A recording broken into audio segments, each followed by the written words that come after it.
Glad you're here as well. Excited, as Pastor Jeff said, my name is Rick. I'm one of the pastors here and excited to be with you. If this is your first time or if you're new and we haven't met, I'd love to meet you in the lobby afterward. If you're online and we haven't met, I'd love to meet you as well. So you can, the chat host can put my email address right into the chat, rick@meethope.org, and you can introduce yourself and I would love to meet you. So glad I'm here. 2 weeks ago, I was off on a little break and my wife Kelly and I were in New York State in wine country, or at least that's what New York State calls wine country.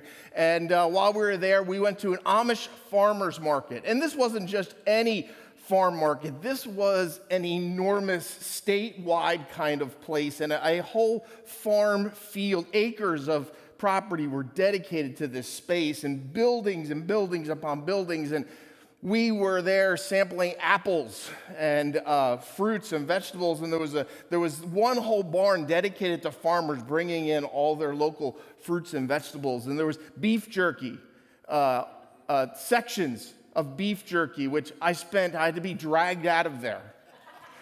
We saw baked goods, and there was a barn dedicated to baked goods, and there was outdoor furniture and crafts and anything that could be made and could be sold, and all these folks came together and they kind of created this farm Walmart experience where everywhere you walked you could eat and sample and try and see things. And we spent hours in this space. I went through 2 meals while we were there. I had lemonade, and and then when I had lemonade, I had to get cookies. I discovered pumpkin cookies. That was a treat. And then my favorite was I found something they call baked oatmeal. And some of you probably are going to say you already know what that is. That was a blessing in disguise. I had no idea because I didn't think oatmeal could be good. So that was exciting. I mean, that was a great discovery. And like I said, hundreds of people, hours and hours there. And I also knew that weekend that I was away, that Pastor Jeff was beginning this series where we're looking at the Sermon on the Plains, which is this message that Jesus delivered to his Christ followers. And again, I was at the farm market. I remembered sharing an illustration and knew I was going to be preaching this week. And this is an illustration that I had preached on in 2017 and really was wrestling with God, saying, should I do this again? But 2017 was like a whole lifetime ago.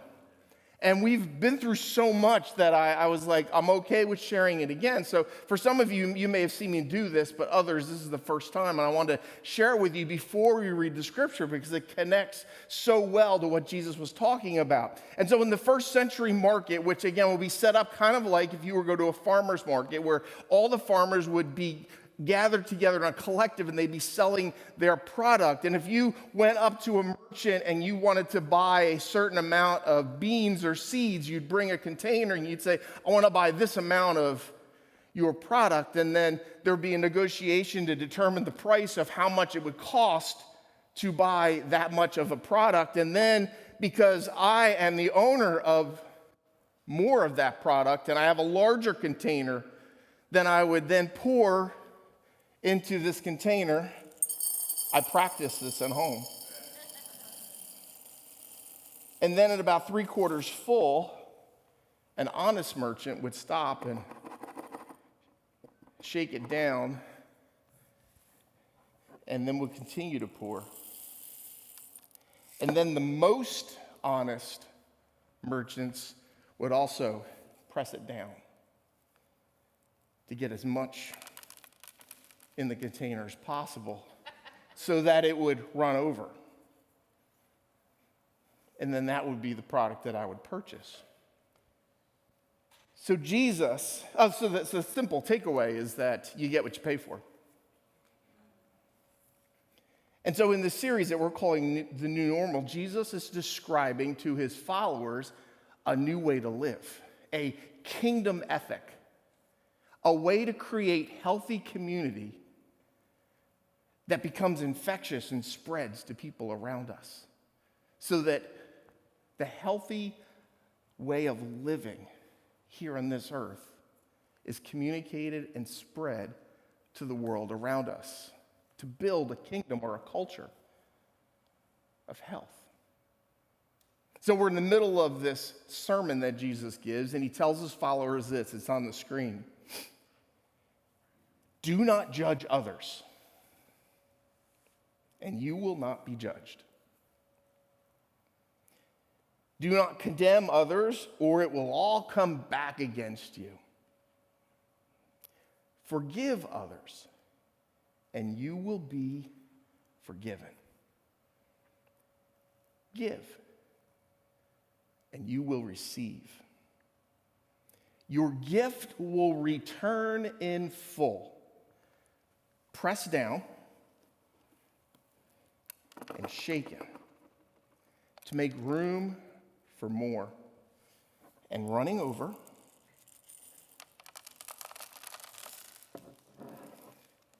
even so much, Jesus says, that it's poured into your lap. And the amount you give will determine the amount you get back. So it's as if it's not as if. Jesus is challenging his followers. He's challenging those who heard this message 2,000 years ago, and he's challenging us as we read it together today. Wherever you are, whichever your space, if you're here, if you're online, he's challenging us that there's a different way to live. That there is this Christian ethic that is possible. And he says, don't judge, don't condemn, forgive, and give. And how you choose to do this will determine the amount you get in return. And how you do this determines how these things are done around you as well. Now, Jesus was not attempting to abolish the legal system of the day. He isn't suggesting that the Old Testament rules of life were outdated and unneeded. What he was saying is that as followers, we need to be discerning while loving others. That Jesus is concerned that there's an attitude that comes with judgment and condemnation. And that attitude that focuses on someone's faults and can tear that person down. The Message version says it this way. I think Eugene Peterson makes it really clear. It's not on the screen, just listen. Jesus is teaching and he says, don't pick on people or jump on their failures or criticize faults. Unless, of course, you want the same treatment. And who wants that, right? Don't condemn those who are down, because that hardness can boomerang. Be easy on people, and you'll find life is a lot easier. See, this teaching is a teaching on generosity, really. It's about living a generous life. But it has nothing to do with money. It's about the generosity we choose to demonstrate towards someone. Living generously with our love and our compassion and our forgiveness. And that's not always easy, is it? It's a whole lot easier to write a check. Remember when we used to write checks? See, Jesus is instructing that when we give forgiveness in the same amount that we desire forgiveness, that when we are as merciful as God is merciful, that when we forgive others the same way that we want God to forgive us, Jesus is telling us that the kingdom of God is a culture that is created through generosity. And how we choose to live by giving grace. That generous assumptions, you know what I mean by that? Generous assumptions, when we assume the best about somebody. That when we choose to give grace to someone, even when they have a different viewpoint, that this will lead to an infectious culture of generosity towards each other. That when we treat each other graciously and when we treat each other compassionately, when we receive the same from that person, in full measure. That when we choose to not be judgmental, when we choose to not condemn, when we choose to forgive instead, when we choose to give grace generously, this generosity and this free spirit of love overflows and spreads all around. Jesus said it overflows into our laps.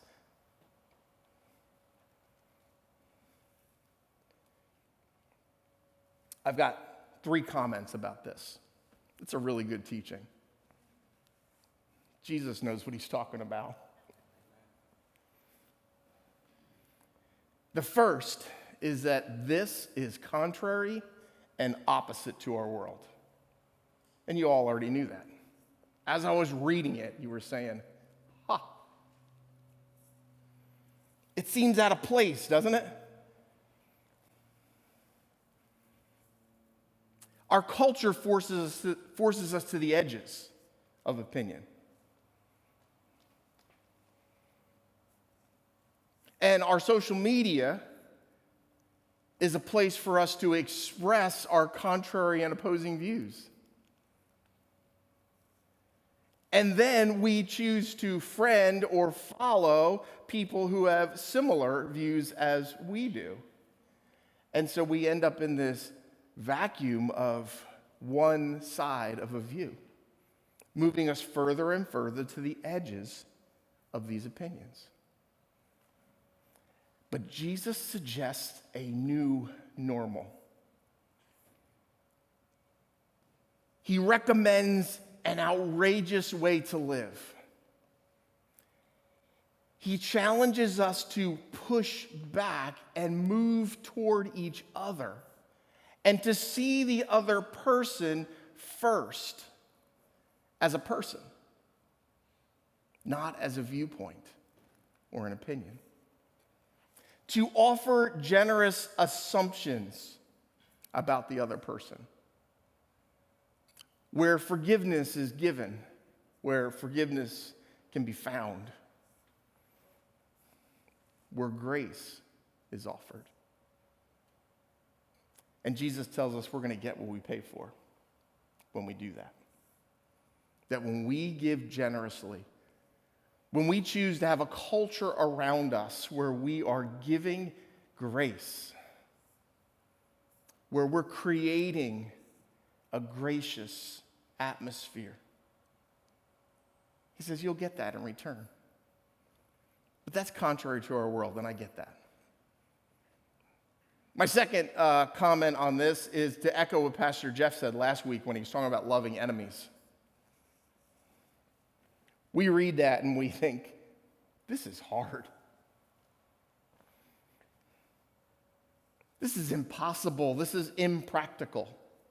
It's unlikely and it's not even sustainable. Because how am I going to forgive? How am I going to love an enemy? Someone who thinks differently, acts differently, and does things differently than me. A person who may have offended me. How can I do that? It's impossible. It's impractical.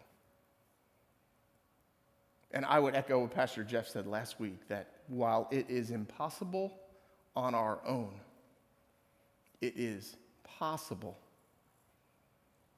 when Jesus is involved in the equation. That there is the possibility of a world and a kingdom where love is expressed and where unity can be created and nurtured and expanded.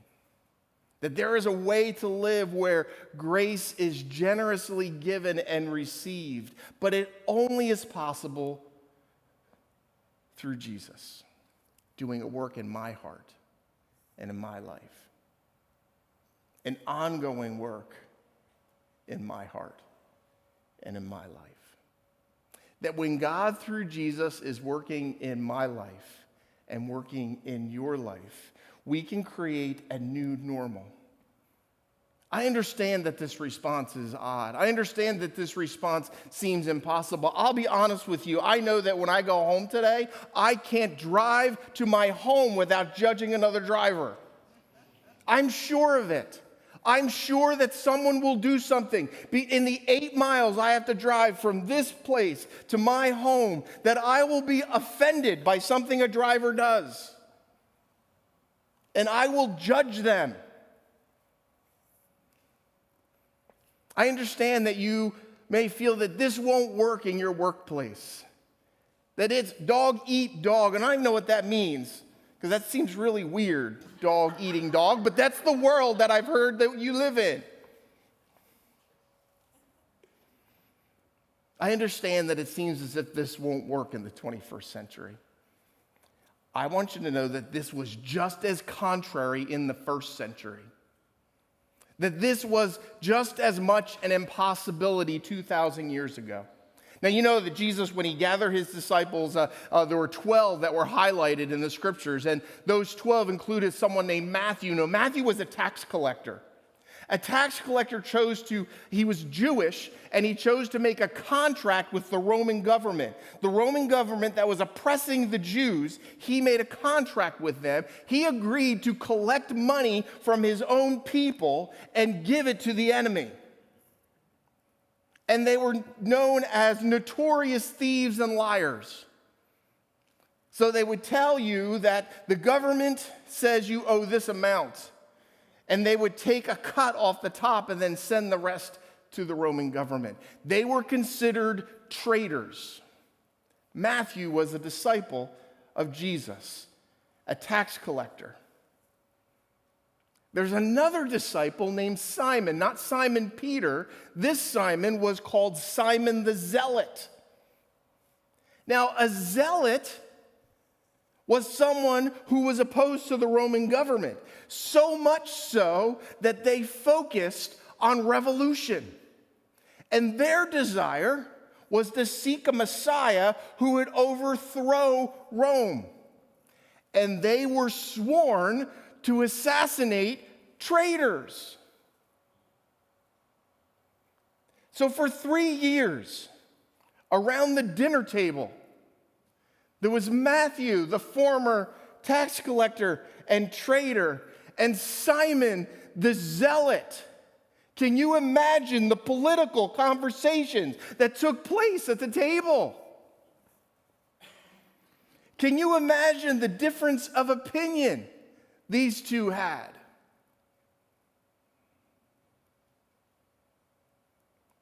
But there was Jesus.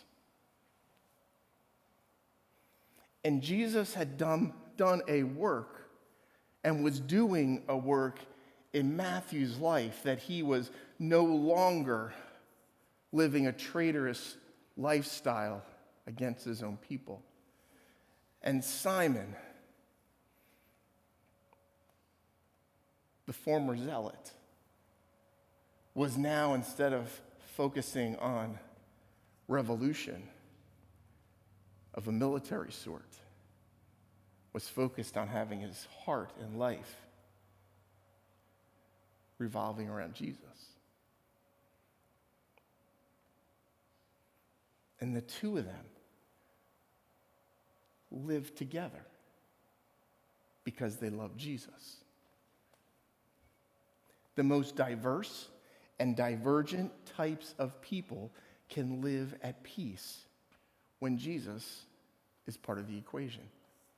But it's only with Jesus that we can solve the problems of living together in this world that we are part of. That opposites can attract and can live in a grace-filled lifestyle. That generous living and offering generous assumptions toward each other is really the way we love Jesus and how we love each other. And the church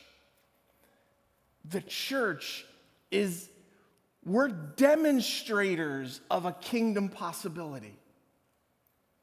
The church we're purveyors of this new normal that's been announced by Jesus. We are builders of a kingdom. A seemingly outrageous and impossible way to live is possible through Jesus. And it doesn't mean that we're never sideways with someone. It doesn't mean that everything's all hunky-dory and happy and wonderful and dogs aren't eating dogs anymore. It isn't that kind of world. What we're saying is that we can seek to assume the best in someone. And when we're sideways, we can see them as a person, not as a viewpoint. And we can see them as someone who's loved by God. And while we may think differently about different issues around our world, we choose to live together because we love Jesus and we want to create a healthy, thriving community of faith. Because that is attractive to people, especially in this 21st century. That we get to give them a glimpse of what a new kingdom looks like here on earth. That there's a different way to live that is healthy and new, and it thrives and it brings life to our lives. And during dark times in culture, we get to shine more brightly. A place like the church that lives out the principle of grace is attractive. It's one of the reasons why we talk about invitation and challenging you to invite someone to watch us online or join us in this space, because we believe that this kind of community is attractive. And that people would say, how can I be part of this? How do I have this Jesus working in my life? It's what I love about our definition of discipleship. And we talk about it as it's the process of being conformed to the image of Jesus Christ for the sake of others. My favorite part of that whole thing is the process of being. That there is a process of being that is taking place in my life, that is taking place in your life. That there's this ongoing work of transformation that happens in my heart and in my life. That as I invite Jesus into new areas of my life, Jesus works on transforming that area of my life. So when I read verses like James chapter 1, verse 19, it's going to be on the screen. Understand this, my dear brothers and sisters, you must all be quick to listen, slow to speak, and slow to get angry. That is an ongoing process of being in my life. Of what does it mean for Rick to slow down and not talk, but to listen. I told you I can't drive home the 8 miles without being offended. But what does James 1:19 look like in my life as I drive? To slow down. Not literally slow down, because I'm in a hurry. But to slow down and think of the possibility that maybe the person driving is distracted by their life, and there's something going on in their life. And maybe they are in more of a hurry than me because there's something urgent going on. If I were to assume gracious assumptions, imagine how that would change my attitude towards the people around me. What if in the grocery store and I'm grabbing those numbers to get lunch meat and I'm 15 down? I didn't get annoyed that there were 15 people in front of me, but I thought about the lives of those 15 people around me and what might be happening in their life. Imagine how that would change me. Learning to live and listen and process and know that I am being transformed. And then Jesus says this. He says, when we're building this community, when we're pressing it down and it's being shaken, It's going to run over and pour into our laps when Jesus is doing a work in my life. The impossible is possible. The culture that seems like, the kingdom that seems like an impossibility is a possibility. What seems impractical is most practical. And here's the big takeaway here. The most practical thing you can do seems like the most impractical. And that's giving Jesus an opportunity to work in your life. So the band's going to come up and we're going to pray. And what I'm going to ask you to do is, while the band's singing, is for a few moments just to reflect. And then say, Jesus, I need you in this area of my life. Not, Jesus, I need you at work. Jesus, I need you in my life at work. Jesus, I need you in my life at school. Jesus, I need you at work in this sideways situation I'm in. Because, God, I need you to work on me. Because then I can give grace. And I can see grace pouring out over my lap into the lives of people around me.